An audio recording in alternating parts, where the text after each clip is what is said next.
இப்பவுமே சொல்லிட்டேன், நம்ம பார்த்து வளர்ந்த ஸ்பைடர்மேன் மாதிரி இந்த ஒரு சீரிஸ் இருக்கு. இது 90s 30ஸ்ல ஒரு ஸ்பைடர்மேன் இருந்ததுன்னா என்ன மாதிரி இருக்கும்? ஒரு டெக்னாலஜி வளராத ஒரு காலகட்டத்தில் ஒரு ஸ்பைடர்மேன்.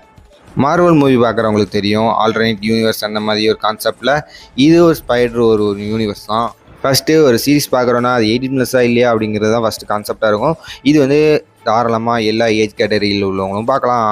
டப்பிங் பொறுத்தளவுன்னு பார்த்தோன்னா எல்லாமே ஓகே தான். ஆனால் என்ன, நம்ம நிக்கோலஸ் கேஜுக்கு அதாவது ஸ்பைடர்மேனுக்கு கொஞ்சம் வேறு ஆளை யாரையாவது போட்டுக்கலாம் அப்படின்னா ஃபஸ்ட்டு ஒரு 4 எபிசோடு வந்து எனக்கு வந்து தோணுச்சு.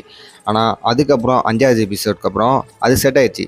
எனக்கு ஆக முதல்ல 8 எபிசோடில் எனக்கு கடைசி ஒரு 3 எபிசோட் வேறு லெவலில் இருக்கிற மாதிரி, அதாவது இந்த பாஸ்ட் ஸ்டோரி வந்து சொல்லுவாங்க. கடைசி 3 எபிசோடை மட்டும் மிஸ் பண்ணிடாதீங்க. நம்ம ஸ்பைடர்மேன் எப்படி இந்த ஒரு ஸ்பைடரோட பவர் கிடச்சிருக்கும், அது இல்லாமல் தலைவன் ஏன் டிடெக்டிவ் வந்து ஆனால் அவங்க கேர்ள் ஃப்ரெண்டு எப்படி வந்து இறந்து போனாப்ல, இதெல்லாம் வந்து ஸ்பாய்லர் பண்ண நான் விரும்பவில்லை.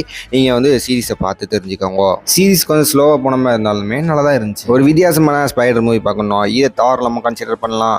அது இல்லாமல் IMDbல 8க்கு மேலே வந்து ரேட்டிங் கொடுத்துருக்காங்க. பார்த்தவங்க நீங்கள் எவ்வளோ ரேட்டிங் கொடுப்பீங்கன்னு மறக்காமல் கமெண்ட்ஸை தட்டி விட்டுப்போங்க. பை.